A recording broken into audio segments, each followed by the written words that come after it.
मित्रों प्रणाम। रचना का शीर्षक है गरीब और महंगाई।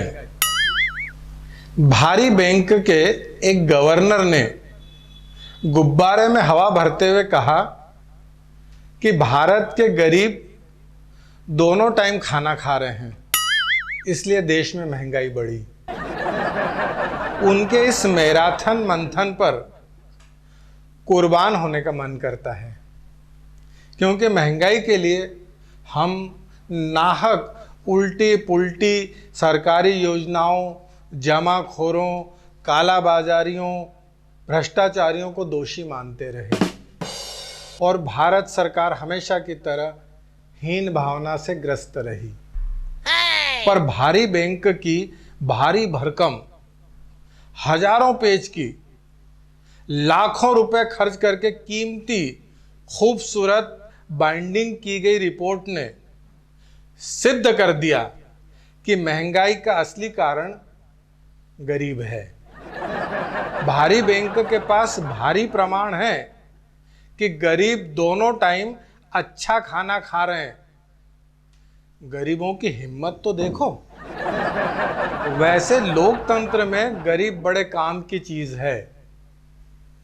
गरीब न रहे तो उनके नाम पर चलने वाली करोड़ों रुपए की योजनाओं का क्या होगा। मान लो देश से गरीबी हट गई तो फिर नेताओं के पास क्या काम रह बचेगा। नारे लिखने वाले गरीब हो जाएंगे, मतलब करने के लिए कुछ नहीं रह जाएगा। जैसे यदि बचपन में ही पढ़ा लिखा दिया जाए तो सरकारी प्रौढ़ शिक्षा कार्यक्रम का क्या होगा। ये कितनी घनघोर आपत्तिजनक बात है कि महंगाई का कारण गरीब है। दूसरे कारणों से भारत की साख विदेशों में गिर रही है, उसमें गरीबी भी एक प्रमुख कारण है।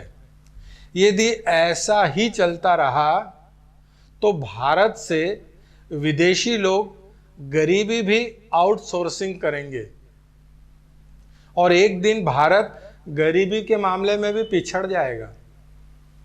गवर्नर टेंशन में आ गए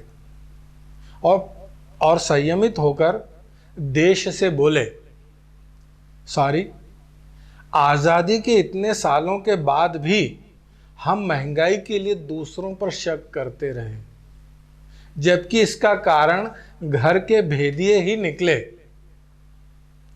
पहले यह नारा समझ में नहीं आता था कि गरीबी के बदले गरीबों को ही हटा दिया जाए तो भारत फिर से सोने की चिड़िया हो जाता। सरकार मनी मार्केट से परेशान है और उच्च कोटि के नीच लोग डेली भाजी मार्केट जा रहे हैं।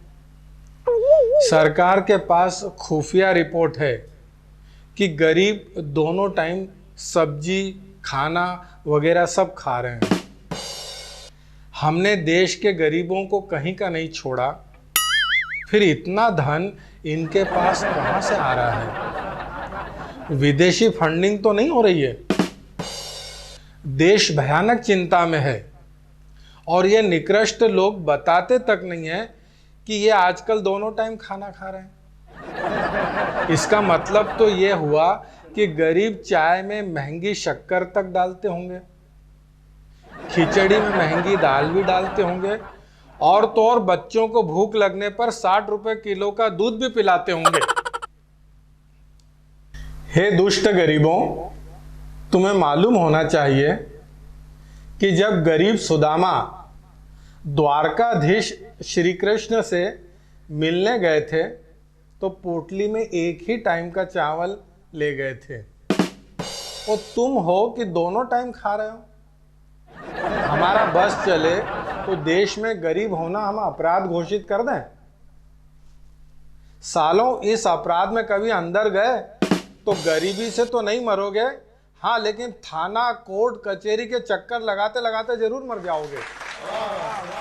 हमको हमारी न्याय व्यवस्था पे पूरा भरोसा है। हे कमीनों, यह सच है कि संविधान में रोटी की गारंटी दी गई है, पर क्या संविधान मानने के लिए होता है? वह लिखा हुआ ही अच्छा लगता है। वैसे भी देश में संविधान को मानता कौन है? कुछ राज्यों को देख लीजिए। फिर संविधान में यह कहाँ लिखा है कि गरीब को दोनों टाइम खाना चाहिए? यह तो संविधान का सरासर उल्लंघन है। संविधान के अपमान के जुर्म में भी सजा हो सकती है। आखिर गरीबी के नाम पर तुम लोग कितने गुलछर्रे उड़ाओगे? गवर्नर एक गरीब से मिले। सुना है तुम गरीब होकर भी दोनों टाइम खाना खा रहे हो। साहब, हमको तो मालूम नहीं कि हम गरीब हैं, किसी ने बताया भी नहीं। हम तो ये गलत फहमी में रहा हूं कि हम गरीब नहीं हूं। साहब, हमका तो ये भी नहीं मालूम कि देश में गरीब लोगों के 2 टाइम खाने पर प्रतिबंध है। आप जैसे लाट साहब गवर्नर जब तक बताएंगे नहीं तो हमको कैसे पता चलेगा कि हम गरीब हैं और हमको 2 टाइम खाना नहीं खाना चाहिए।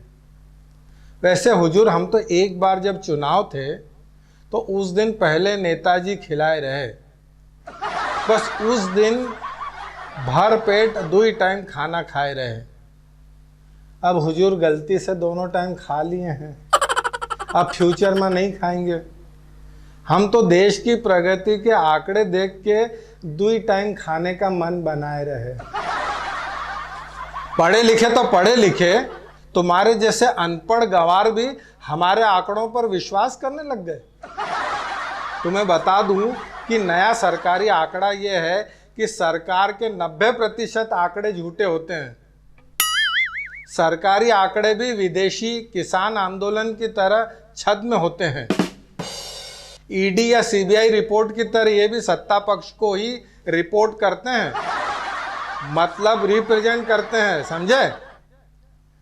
पर साहब, जाते जाते तनिक इतना तो बताते जाइए कि हमारा देश में कोई मियाद वियाद है कि नहीं, कि आखिर हम कब तक गरीब रहेंगे और कब तक 2 टाइम भरपेट खाना खा ही सकेंगे। धन्यवाद, नमस्कार।